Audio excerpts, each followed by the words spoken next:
जब भी किसी इन्वेस्टमेंट एवेन्यूज़ में हम इन्वेस्टमेंट करते हैं, हमें उस पे एप्रिसिएशन या रिटर्न मिलता है और जैसे ही रिटर्न या एप्रिसिएशन मिलता है, हम टैक्स पे करने के लिए लायबल हो जाते हैं।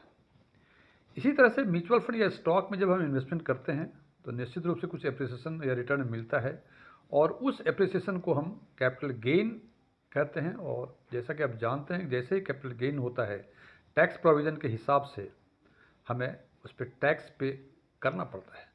आज हम चर्चा करेंगे इसी बात पे कि म्यूचुअल फंड या स्टॉक्स में जो भी कैपिटल गेन होता है, उस पर जो लायबल टैक्स होता है, क्या उस टैक्स को हम या तो काफ़ी हद तक कम कर सकते हैं या क्या इसको जीरो कर सकते हैं। इसी बात की चर्चा आज हम करेंगे। एस्ट्रॉन टैक्समैन के नए वीडियो में आपका एक बार फिर से स्वागत है। यदि इस वीडियो से आपके नॉलेज में कोई वैल्यू एडिशन होता है, इसको लाइक करें, अपने फ्रेंड्स के साथ शेयर करें, कमेंट करें, कुछ क्वेरी जो वो बताएं जिससे कि हम आने वाले वीडियो में इसका इम्प्रूवमेंट कर सकें, या कुछ क्वेश्चंस हो वो ही बताएं सो दैट हम अगला वीडियो उसी पर बना सकें। और यदि आप इस चैनल पर पहली बार विजिट किए हैं तो इसको सब्सक्राइब भी करें और उसके बगल में लगे हुए बेल आइकन के बटन को पुश करें ताकि हमारे सारे नए वीडियो की नोटिफिकेशन आपको लगातार मिलती रहे। मेरा नाम डीएम झा है। म्यूचुअल फंड या इक्विटी शेयर्स में जो गेन होता है, कैपिटल गेन, वो दो तरह का होता है। एक होता है शॉर्ट टर्म कैपिटल गेन, जिसको एसटीसीजी भी बोलते हैं, या दूसरा होता है लॉन्ग टर्म कैपिटल गेन, जिसको एलटीसीजी बोलते हैं। ये डिपेंड करता है होल्डिंग पीरियड पर। एक साल से अधिक होल्ड करने के बाद जब गेन रियलाइज होगा तो वो लॉन्ग टर्म कैपिटल गेन होगा, और एक साल के अंदर ये कोई गेन रियलाइज होता है तो उसको शॉर्ट टर्म कैपिटल गेन बोलते हैं। और आज हम चर्चा करेंगे specially long term capital gain के बारे में। इसमें आगे चर्चा करने के पहले एक चीज़ मैं और क्लियर करना चाहता हूं, जो कि आपको समझने में आसानी होगी आगे, कि कैपिटल गेन पे जो टैक्स लायबल होता है वो तब होता है जब गेन को रियलाइज कर ले।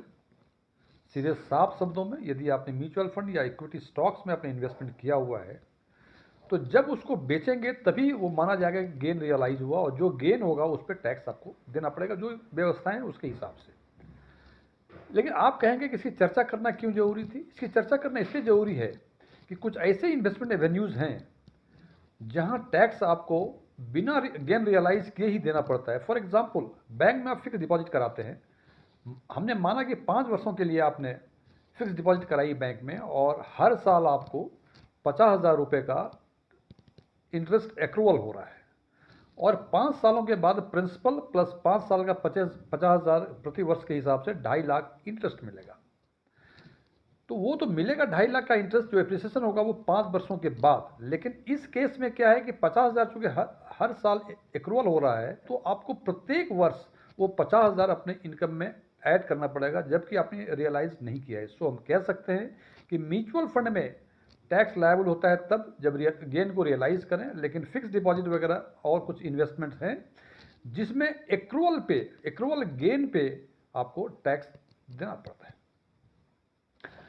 हमने जैसे चर्चा की थी कि कई तरीके ऐसे हैं, उस तरीके को यूज करके आप म्यूचुअल फंड या स्टॉक पर जो capital gain, long term capital gain होता है, उसको आप जीरो कर सकते हैं या काफ़ी हद तक कम कर सकते हैं। उदाहरण के तौर पे आपने म्यूचुअल फंड में एक एसआईपी की हुई है, 2,40,000 रुपये आपने इन्वेस्ट किए और उसका कॉर्पस जो हो गया वो 3 लाख हो गया। इसका मतलब 60,000 का आपको कैपिटल गेन हुआ। क्योंकि जैसे मैंने पहले कहा था, ये सारे gain long term capital gain माना जाएगा, इसकी होल्डिंग पीरियड सबकी 1 साल से अधिक की है। तो पहले इन्वेस्टमेंट में आपको 60,000 रुपये की लॉन्ग टर्म कैपिटल गेन। दूसरा, आपने लमसम किया हुआ है, उस लमसम में आपने 5 लाख रुपए इन्वेस्ट किए थे और वो 6 लाख रुपए हो गए। तो यहाँ देखा हमने कि long term capital gain 1 lakh रुपए हो गए। एक तीसरा इन्वेस्टमेंट है इक्विटी मार्केट में। आपने 5 लाख वहाँ भी इन्वेस्ट किए थे, लेकिन 2 वर्षों के बाद देखा, इन पर्टिकुलर फाइनेंशियल ईयर देखा आपने कि उसकी शेयर की प्राइस कम हो गई और वो 4.5 लाख रुपए हो गए। यहाँ हमने देखा कि 50,000 का लॉस हुआ। अब यदि ये सारे लॉस या गेन लॉन्ग टर्म हैं, अब यदि हम देखें कि गेन हुआ 60,000 एसआईपी के केस में और लमसम के केस में 1 लाख, तो 1,60,000 टोटल कैपिटल गेन हुए, लॉन्ग टर्म कैपिटल गेन। और आज के टैक्स के प्रोविजन के हिसाब से 1,25,000 का एग्जाम्पशंस है। इसका मतलब 35,000 रुपये आपके लॉन्ग टर्म कैपिटल गेन हुए और 35,000 लॉन्ग टर्म कैपिटल गेन पे 12.5% के हिसाब से इट कम्स टू 4,375 रुपये। और हमें लगता है कि 4,375 रुपये हमें टैक्स देना होगा। लेकिन जनाब इस कैलकुलेशन में हमने एक पॉइंट्स को छोड़ दिया, वो स्टॉक मार्केट में जो इन्वेस्टमेंट किया हुआ था उससे 50,000 का आपको लॉस हुआ था। तो टैक्स हार्वेस्टिंग के तरीके को यूज करके उस लॉस को एप्रोप्रिएट करेंगे जो लॉन्ग टर्म कैपिटल गेन हुए हैं।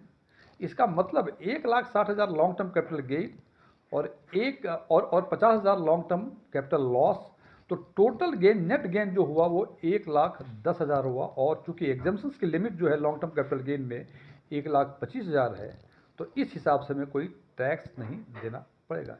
ये एक टिपिकल एग्जाम्पल है टैक्स हार्वेस्टिंग का।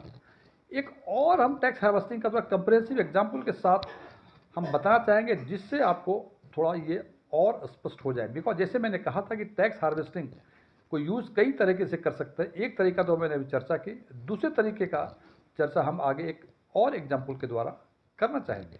पहले हमने चर्चा की थी टैक्स हार्वेस्टिंग की और उसका एक तरीका पर हम डिस्कशन कर चुके हैं। अब टैक्स हार्वेस्टिंग का दूसरे तरीके के हिसाब से हम देखते हैं कैसे हम टैक्स को या तो जीरो कर सकते हैं या काफ़ी हद तक कम कर सकते हैं।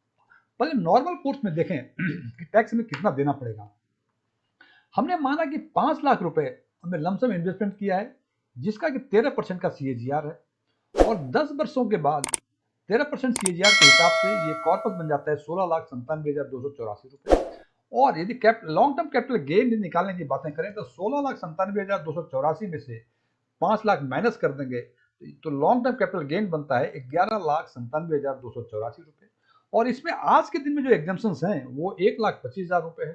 तो इस हिसाब से टैक्सेबल गेन जो बनता है 10,72,284 रुपए बनता है। और इसका 12.5% यदि बातें करें इट कम्स टू 1,34,036 रुपए। इसका मतलब 5 लाख आपने इन्वेस्ट किया 10 साल पहले, 13% के हिसाब से बन के 16,97,284 रुपए, उस पर हमें टैक्स पे करना पड़ेगा 1,34,036 रुपए। अब हम टैक्स हार्वेस्टिंग का तरीका अपनाते हैं। इसी एग्जाम्पल्स को मैं एक्सपेंड करता हूं और यूज करता हूं टैक्स हार्वेस्टिंग का दूसरा तरीका है। इसमें हमने देखा कि वही 5 लाख 13% के CAGR के हिसाब से और 13% के CAGR के हिसाब से पहले वर्ष के अंत में ये अमाउंट बन जाता है 5,65,000। यदि इस 5,65,000 को हम रिडीम कर लें और 4 दिन के बाद फिर इसको इन्वेस्ट कर दें तो उस फाइनेंशियल ईयर में जो टैक्स बनेगा, जो long term capital gain tax long term capital gain होगा वो होगा 65,000। और आज के दिन में जो व्यवस्था है कि 1,25,000 का एग्जाम्पशन है, उस हिसाब से पहले साल मुझे कोई टैक्स नहीं देना पड़ेगा। अब इस 5,65,000 जो हमको at the end of first year मिले थे, इसको फिर हमने इन्वेस्ट कर दिया उसी म्यूचुअल फंड में जो ऑलरेडी इन्वेस्टेड था। और at the end of second year हम देखते हैं कि ये 5,65,000 बन जाता है 6,38,450 रुपए। और इस हिसाब से लॉन्ग टर्म कैपिटल गेन बनते हैं 73,450 रुपए। और चूंकि यहाँ भी हम देखते हैं कि 1,25,000 से कम है लॉन्ग टर्म कैपिटल गेन, तो हमें यहाँ भी कोई टैक्स नहीं देना पड़ेगा। फिर इस 6,38,450 रुपए को फिर हमने इन्वेस्ट कर दिया आफ्टर 4 डेज रिडेम्पशन के 4 दिनों के बाद। तो at the end of third year ये 6,38,000 बन जाता है 7,21,449 रुपए और लॉन्ग टर्म कैपिटल गेन बनता है 82,998 रुपए। और ये अमाउंट भी लॉन्ग टर्म कैपिटल गेन 1,25,000 से कम है, इसलिए यहाँ भी हमें कोई टैक्स देना नहीं पड़ेगा। फिर इस 7,21,449 को फिर हमने उसी म्यूचुअल फंड में इन्वेस्ट कर दिया। At the end of fourth year ये 7,21,449 रुपए ये बन जाएंगे 8,15,237 रुपए और लॉन्ग टर्म कैपिटल गेन बनेगा 93,788 रुपए। और फिर at the end of fourth year में हमें कोई टैक्स नहीं देना पड़ेगा। फिर 8,15,237 को हमने फिर उसी में 4 दिनों के बाद इन्वेस्ट कर दिया। तो 5वां साल at the end of fifth year ये 8,15,000 बन जाता है 9,21,218 रुपए। और यहाँ हम देखते हैं कि लॉन्ग टर्म कैपिटल गेन 1,05,981 रुपए बनते हैं और यहाँ भी हमें कोई टैक्स पे नहीं करना पड़ता है। फिर 9,21,218 को हमने फिर इन्वेस्ट कर दिया उसी म्यूचुअल फंड में और at the end of sixth year ये बन जाता है 10,40,976 रुपए। और यहाँ देखते हैं कि 1,19,758 रुपए इसका लॉन्ग टर्म कैपिटल गेन बनता है और यहाँ भी हमें कोई टैक्स देना नहीं पड़ेगा। फिर 10,40,000 हो क्षेत्र को फिर हमने इन्वेस्ट कर दिया, तो 7th ईयर के एंड में ये 10,40,000 बन जाता है 11,76,000 और लॉन्ग टर्म कैपिटल गेन बनता है 1,35,337 रुपये। और यहाँ हम देखते हैं कि ये चूंकि लॉन्ग टर्म कैपिटल गेन जो है 1,25,000 से अधिक है 10,327 रुपये और 10,327 रुपये का 12.5% जो आज के दिन में लॉन्ग टर्म कैपिटल गेन लगते हैं ये बनता है 1,291 रुपये। इसका मतलब 7वें फाइनेंशियल ईयर में जब हमने इन्वेस्ट किया था तो 7वें फाइनेंशियल ईयर में हमें 1,02,091 रुपये का टैक्स देना पड़ेगा। अब 11,76,303 को फिर हमने इन्वेस्ट कर दिया और at the end of 7th year ये 11,76,000 है ये 13,29,000 बन जाते हैं और यहाँ कैपिटल गेन बनता है हमें लॉन्ग टर्म कैपिटल गेन 1,52,919 रुपये। और इसमें 1,25,000 माइनस करने के बाद जो long term taxable long term capital gain बनते हैं उस पर 12.5% के हिसाब से इट कम्स टू 3,490 रुपीज। फिर 13,29,222 को फिर हमने इन्वेस्ट कर दिया तो at the end of 9th year 13,29,000 ये बन जाता है करीब 15 लाख के आसपास और लॉन्ग टर्म कैपिटल गेन बनता है 1,72,000 और उसमें से एग्जाम्पशंस 1,25,000 माइनस करने के बाद जो taxable long term capital gain होता है उसका टैक्स बनता है 5,975 रुपये। और फिर 15,02,021 रुपये को फिर हमने इन्वेस्ट कर दिया सेम म्यूचुअल फंड में तो ये 10वां साल के अंत में ये बनता है 16,97,284 रुपये और लॉन्ग टर्म कैपिटल गेन बनता है 1,95,263 रुपये। और 1,25,000 माइनस करने के बाद जो taxable long term capital gain होता है उस पर 12.5% का टैक्स ये आता है 8,783 रुपये। तो यहाँ हमने देखा कि 10वें साल के अंत में ये 16,97,284 रुपये बने थे और पहले एग्जाम्पल में यहाँ देखा था हमने कि ये भी 16,97,284 रुपये बने थे।